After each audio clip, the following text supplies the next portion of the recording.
Welcome to Seltzer Squad, the podcast about staying sober in the city, with your hosts, Kate Sander and Jes Valentine.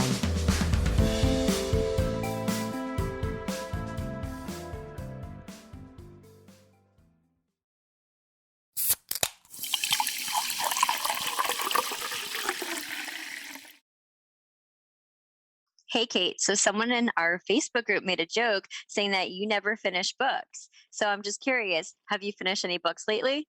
So I believe the last Audible ad was talking about Blackout, and no, I haven't finished that one. I often don't finish books, but I don't feel bad because I'm just listening. I'm currently listening to a book on emotional childhood neglect called Running on Empty, and if you guys sign up to audibletrial.com/seltzer squad, you can get your first month for free and listen to books haphazardly like we do. The best part about listening to a book on Audible is it's kind of like a podcast. You can drop it at any time and pick it up anytime. So definitely use our promo code and get your first month free.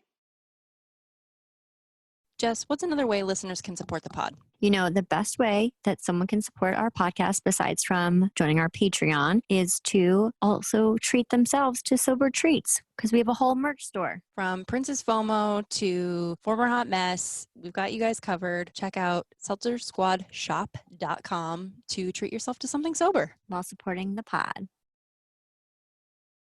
Good morning, Kate. Good morning, Jessica. I'm so tired. Your two night trolls have taken to morning recording. I know. What's wrong with us? Well, we're busy right now, so we have to... I know. Also, side note, it's not early. It's 11:12. It's early. It's what some might consider lunchtime, almost. Well, I didn't go to bed till very late, so... Well, it's because I feel like the last time we recorded, you mentioned how you've been waking up at 8 o'clock because you go to sleep at midnight. So you get full 8 hours. And I'm like, that's beyond crazy. But also the puppy I had just gotten. So she was keeping me up. So I was like, yeah, it was all gung ho. Let's do mornings because our schedule has changed. Now I woke up and I'm like, what the fuck is wrong with me? Why did I suggest mornings? But needless to say, we're both here, we're both committed, but we're both very tired. And if you're watching, I don't know, are we still doing the videos? Oh yeah. Welcome to the video of us in our pajamas. This is blackmail material right now. Let's catch up, Jessica. In my robe. I haven't talked to you since the last time that we recorded. What is new in your world? How's the puppy? I don't think there's anything new in my world, to be honest. Yeah, I can't think of anything at all. Business as usual? Just business as usual. Has the puppy calmed down? I don't know. I don't know if you can say she's calmed down, but she's a very little darling sweetheart. And I need to send her off to a trainer because I don't want to be dealing with this puppiness.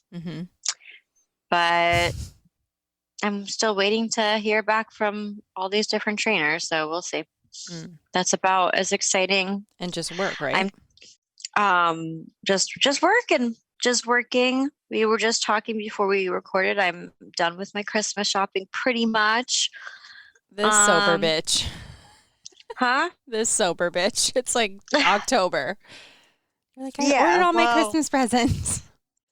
I don't have my life together like that, but I'm working on it. And this is how you end up overspending too. Is because you get everything in October or early November, and you should think you're done, but then you constantly are seeing things that you're like, oh, so and so would love this, or there's sales. But anyway, yeah. I feel boring. There's really nothing for me to say. Where's your head at? Last time it was in kind of a dark place, I think. I don't think that it's in a dark place anymore. I've been getting frustrated a lot lately with little things, but things that I could work situations and stuff, things that I could address but I'm just Letting it instead slide. complaining. Yeah, Instead like complaining. legit. Yeah, so now that we're all caught up with me and the non-happenings in my life, I feel like a lot has happened since I've seen you. You got some bad news. I did. So everybody that's been along with me on the journey to moving, the deal died about 3 weeks ago, and we kind of just went through the motions of mourning that. Obviously, Yeah. it's not a person, so it's not like that big of a deal, but we were just I think, we recorded an episode on patience, and this has really just taught me a lot about patience and where I put all my faith in things. And long story short, the seller ended up being a very bad hombre, and oh shit, sorry. How dare you have a cell phone? I know, my car warranty. No, scam Every likely. fucking day. So the guy ended up being a very bad guy. He was a liar, no. and basically He was a what? he was a liar, and basically no. what it came down to was he had a lot of judgments against him, and therefore there's a piece of paper in the process that you need. It's called title insurance, and basically when you're buying a house with a bank, they want to make sure that the title of the house is insured so that if anything happens, that's what the insurance is for. I don't totally know what it is for, but it's like a very important piece of the paperwork. It sounds important. Yeah. So, I mean, we know what a car title is, so I'm yes. sure it's relative So it's to that. similar to that. And basically this guy had been lying about having his paperwork, and Oh no. we had like 5 closing dates over the course of a couple of weeks, and he couldn't get it together, but he kept like pretending that it was us that was holding up the process. Like, well, we're waiting, you guys need to set the date. You need to set the date. And we were like, we can't set the date because you don't have your paperwork, sir. So long story short, my lawyer just eventually said, I don't think he's going to be able to get this paperwork. I don't think he's ever been able to get this paperwork. And I think we've been wasting our time for the last 6 months. And so that's so long. I think I was just really angry because of the time wasted. It's just like, I'm a very like black and white thinker, obviously. So like, tell me yes or tell me no. Don't like lead me on for 6 months down some fucking rabbit hole and then have it all blow up. And so like on the one hand, we were relieved because the journey came to an end and we were no longer in purgatory where we were just waiting with no information. So that felt good to like have a response, like, okay, this isn't happening. But then the reality sort of sets in, like, oh, well, I put all these plans for our life on hold and we were so excited about all of these things. But I said to TJ, like, in hindsight, I'm working, I'm in school, like the timing could not have been worse. Like I literally was so mentally focused on compartmentalizing like work stuff, school stuff, house stuff, and they're all not related and they're all very important. And I was just like mentally burned out, and I kind of just hit a wall where, I don't know, it was like a little baby depression, I guess, where I was just kind of like fucking fried. That's understandable. And so I don't understand what his end goal would have been. Like, I think that he's just going to try to sell the house to anybody that like forgets that piece of paperwork or else buys it in a cash deal or something like that and neglects to do their due diligence is the only way I can see him ridding himself of that property. So whatever. Fuck that guy for real. Yeah, what a bad dude. He's a bad guy. And so, it was just kind of like a few weeks of like, okay. And I said to TJ, like, I don't really want to move right now or in the near future because it's so stressful. This process has been so stressful. Then you have to think about moving. Then it's just too much. And I feel like it was an important benchmark for me, like developmentally and like in my sobriety and my therapy, because normally it tested you for sure, huh?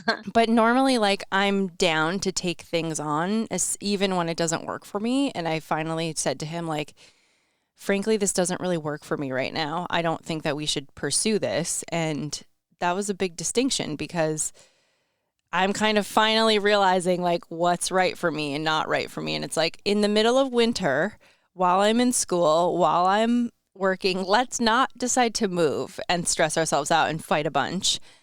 And so I kind of just put my foot down and I was like, don't send me any Zillow listings. Like, I don't really want to know right now. I don't really want to take that on. Let's just, we kind of have been like going through our apartment and getting rid of stuff and trying to create a little bit more space and spend a little bit of money, like updating things, like bought a new TV and just trying to kind of remake this an exciting experience. And so, yeah, I think separately we've kind of gone through our own like processing of it.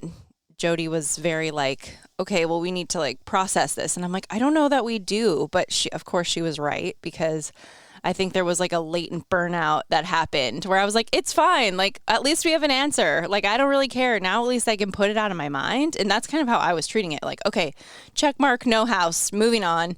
And she was like, no, I think you need to like stop and think about, how much like this has leveraged you emotionally for the last 6 months. And so as usual, I was like, okay, yeah. And for 2 weeks, I was just kind of like emotionally melted.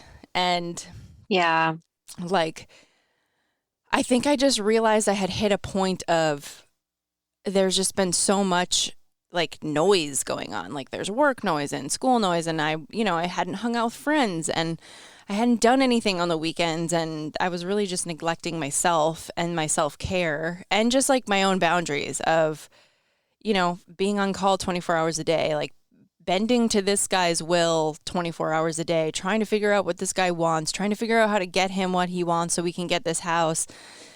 And it was a big learning lesson for me where it was like, no, what do I want? And, yeah, so I've spent the last, I guess, probably since we talked, it's been just a while of me sort of, I realized I was escaping a lot on my phone. Like, remember the Brian Laundrie situation, how we were all like I found myself almost addictively escaping into other things because I just needed a mental break. But I wasn't really taking a break. I was just getting like a dopamine hit from TikTok or from Reddit. And well, either way, it's still escapism. Totally. It's just, But it was almost like a compulsive escapism where I was literally like, if I wasn't working or doing school or doing something at the house, I was like escaped over here like a fucking sack of shit on the couch.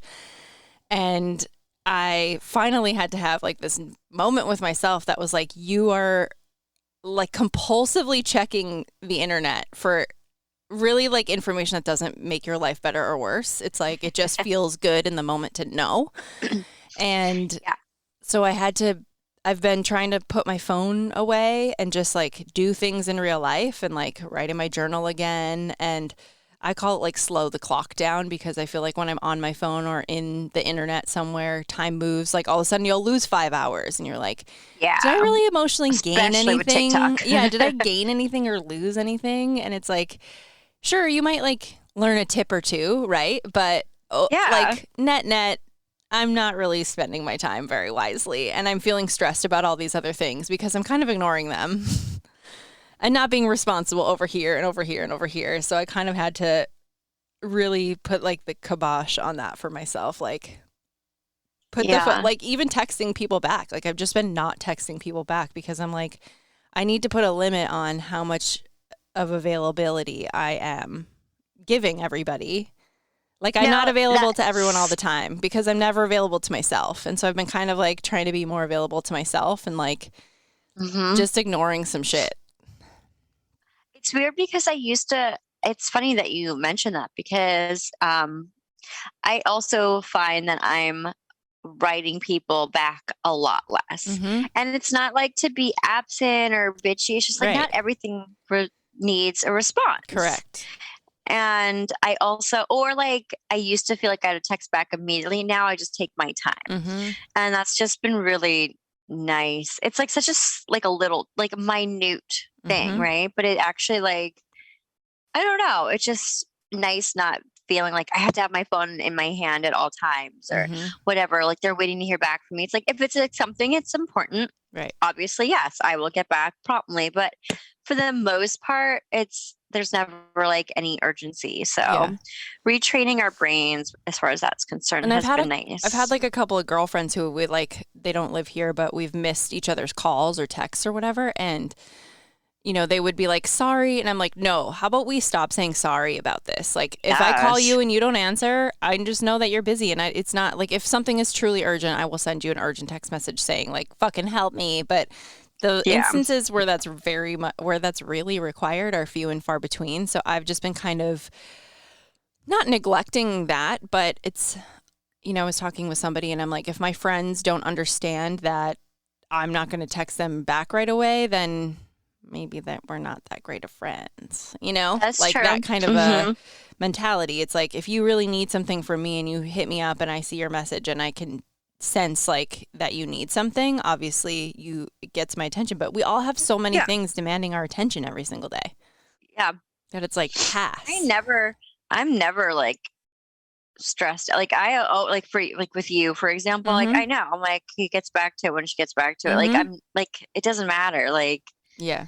And now there's like, the focus thing, which Jack was trying to tell me about that. And you have it too, where it's like notifications are like, I don't really know what that means. Okay. I haven't like everybody delved into everybody listening with an iPhone, listen up.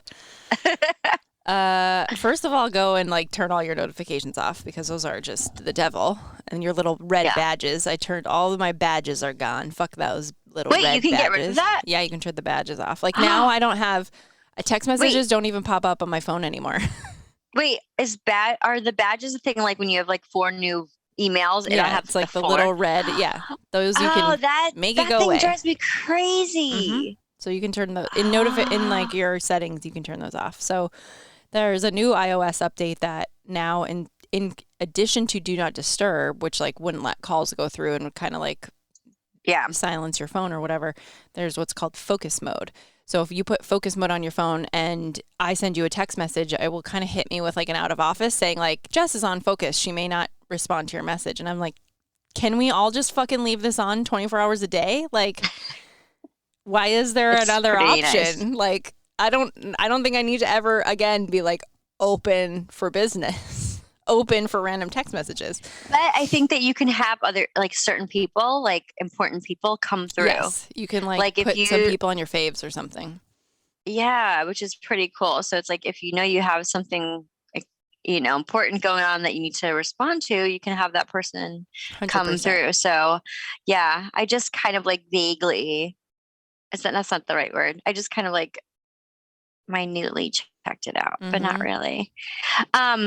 This is not really catching up with us, but since we did and you talk about it last time and you did just mention it, can we just talk about how I don't think Brian Laundrie's dead? He is dead. They found his body. No, they didn't. Yes, they did. Oh, you think it's like a You situation? But I don't watch that show. There's two. I just don't know. I don't know. His dental records, though. That's his skull. Okay. Here's the thing. Oh God. And we don't. I'm not going to like go into like this whole big conspiracy thing. Please don't send me down a rabbit hole, Jess. I just got out. Okay. Well, I'm not going to, but this is important.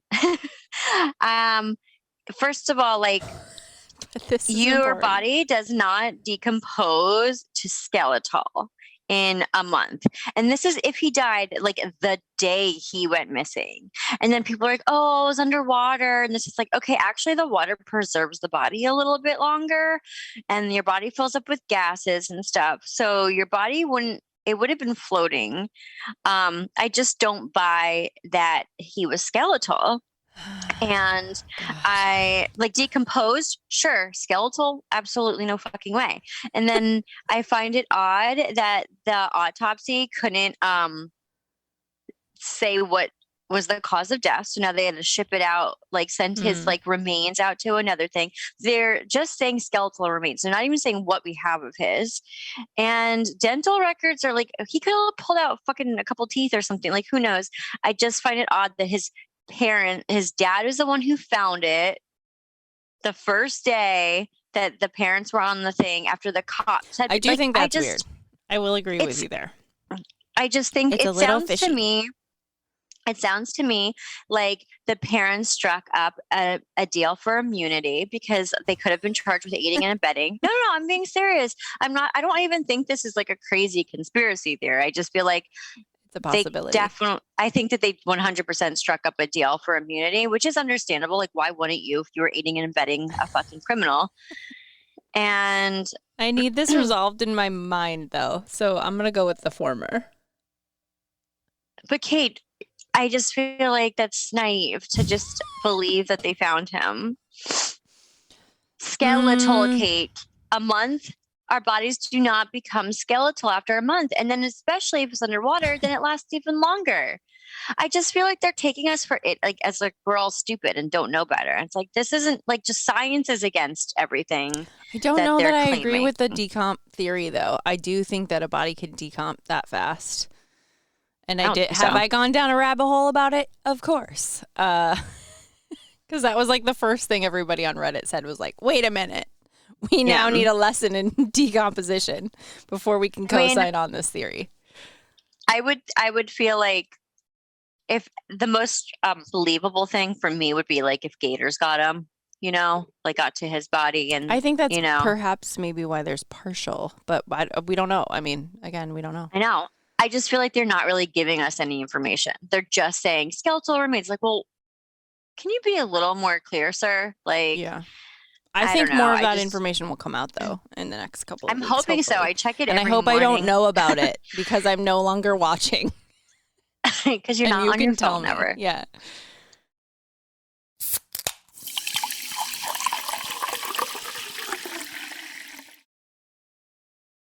Hey, Kate, what is the #1 sober tool that we always recommend? Therapy.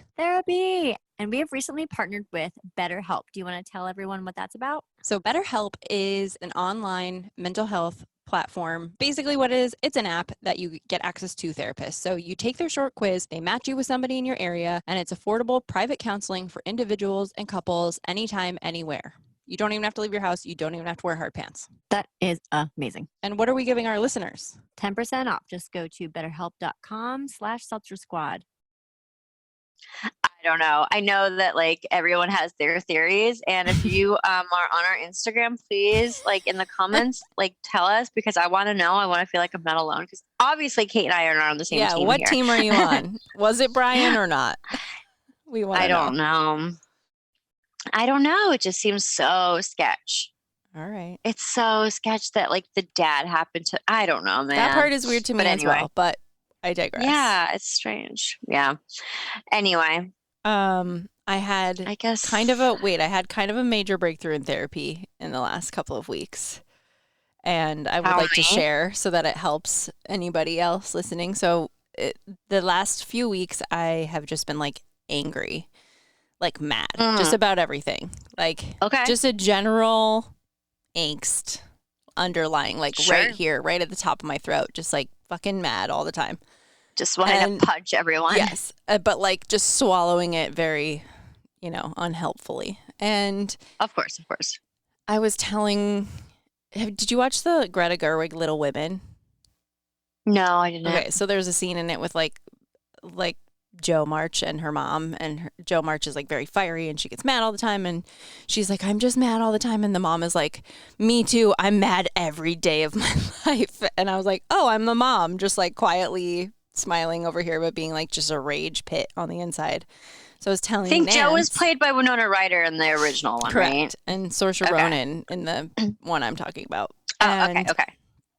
So I was telling this to Jody, and I was just like, will the rage ever go away? And yes, it will. She was like, yes, but I was just saying, like, people don't listen. Like, I was explaining a fight that I had with TJ, and I was like, but it's that what I'm asking for is not unreasonable. It's not like crazy addict thinking. I'm like, to me, it's very normal to request the things that I'm requesting. And it feels insulting when those like requests are not fulfilled or like maintained, right? And I was like, so there's just this low level rage all the time where it's like, on the one hand, you don't want to be someone's mom, but on the other hand, you're like, be a functioning adult. And so obviously he's just a piece of the very large rage puzzle, right? So I was explaining this to her, and she said to me, Kate, just because she goes, he hears you, but he doesn't agree with you.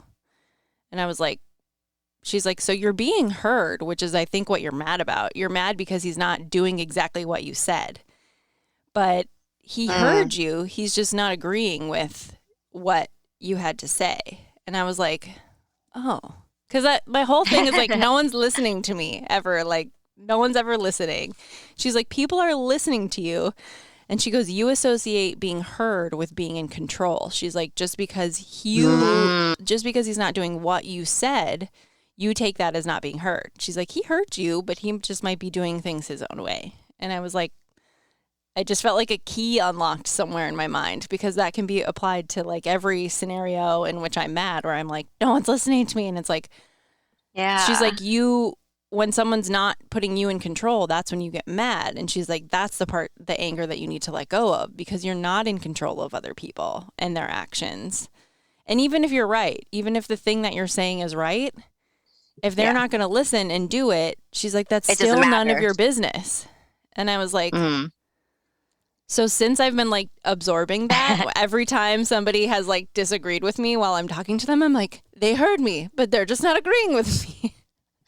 And everything is fine. And then I'm like, for me, it really helped, because I'm like, oh, I don't have to care then, because I have at least released in me like my perspective, and I at least said my part. And if people are not going to acknowledge my piece or value it, then I don't have to like hold them hostage in my head. I can just be like, okay, well, or we continue to do it this way. And, if things are painful, like, I don't know. Isn't it funny? Like when it's something so small, simple. Yeah. Like, oh, but it's like, it just goes to show how like everyone's brains are like wired differently, and how like just like the tiniest sentence can like take such a weight off your shoulders. I had a similar experience. Jody also called me out. Well, she called me out on something.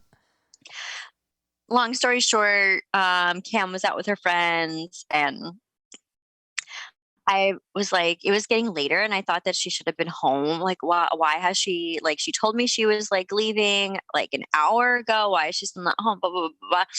And then when she came home, I was like mad, obviously.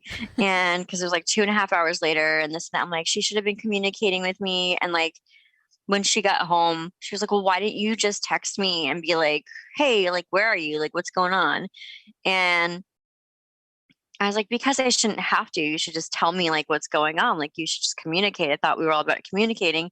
And I was telling Jody this, and she was like, well, do you think that maybe you were just made up in your mind at one point when she wasn't home that you were mad? She's like, whether she texted you, she's like, whether every time. She's like, whether she texted you past that point or not, like, you were already going to be mad. Like, I don't think there was really anything, once you hit that point that she could have done that you wouldn't have been upset with her. And I'm like, and you know what I mean? And it's like, true. It's like, oh yeah, like totally. Like, she's like, I think that whether you intentionally did it or not, like you were testing her. And she's like, that's why you didn't reach out, because you were testing her to be like, does she care enough to text me? Does she care enough to communicate? She's like, even if you're not consciously thinking, it's like, that's basically what you are doing. Because I could have very well just texted her and be like, hey, like, what's going on? Where are you? Yeah. And that kind of also was like, like, oh my God, like, that's absolutely what I was fucking doing, Oh God, yes. I do that. I make up my mind when I'm mad. Like, TJ and I have reached a point where he does the same thing every fucking time he goes out. Anytime he goes anywhere, he lives on TJ time is what we call it. And he'll say like, oh, I'm leaving. And then like fucking 4 hours later, he'll show up. Yes. And it's like, what the fuck? I still get mad, but in my mind, I'm like, I can't react. He does that. And it doesn't. Like, being mad doesn't serve me at all, because then I'm just like, well, I like angrily in my bed being mad, you know? But isn't that like when it becomes a worry? Yes. That's but for I think me, it's too, like what she told me about this whole, because our fight was probably about the same core things, but not about the same core things, is... We used to do that, didn't we? Well, no, you and I are punctual and overly communicative if we're not going to be punctual. So I feel like our values are that we value that in other people, so we do that ourselves. And then when somebody, like, that's not a priority for TJ. He's not giving me like a fucking play-by-play when he's out and about, and he's not great at like being on time. So now that I know that, when he does it every time, he's like, I'm on my way home, and then like literally sometimes 3.5 hours will go by, and so I'm like, I can't worry about, like, if I were in control, what would I do anyway? Like, go physically remove him from this restaurant where he's enjoying himself? Like, I just have to be like, you know, okay. But you and I very much value that. Like, if you say that you're going to show up, and if you're even running like 3 minutes late, you're like, I'm running 3 minutes late, and I'm the same way. Yeah. So if I'm leaving if I say I'm leaving at 11:30, and then I get to the train and the train's going to be 40 minutes, I tell you that. But we're those people. Yeah. But also, I don't know if you're the same person, but when I was drinking, I would be like, I'm just like wrapping up, but like wrapping 4 hours would go by. Yeah. Yes. So, I'm kind of guilty, I guess. That's good that she called you out. I wouldn't think about it that way, but we're always testing people like that, right? Absolutely. I'm always, I think, testing people in my mind, whether I realize it or not. It's like constantly. It's like, well, let's say, well, not always, but like not everyone, but I definitely do it with my partner. Yes. So that's nice. We both had like these, like, I think we were both in a more dark mental space last time. And I was thinking yesterday, I was like looking forward to talking to you, and I was like, I'm in like a lighter headspace. I wonder if she is this time. Well, I feel like we were both in dark places like 2 times ago. Mm-hmm. And then last time we were like, I'm better. Yeah. But now we're like maybe really coming out on the other side. So that's good. Yes. So I'm glad that you're was better. Fun. All right. So guys, they might be hearing you. They just don't agree with you. And maybe don't test people, because you're going to all you're doing is setting yourself up. They're going to fail for disappointment. Mm-hmm. Yeah. So. That's good nuggets of wisdom. Until we meet again, be nice to yourself. Don't forget, hangovers suck.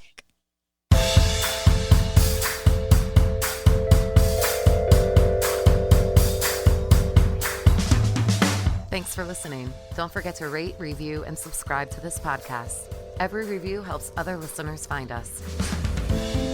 Music by Dead Go West. Art by Kate Sander. For show notes and resources, check out seltzersquad.com.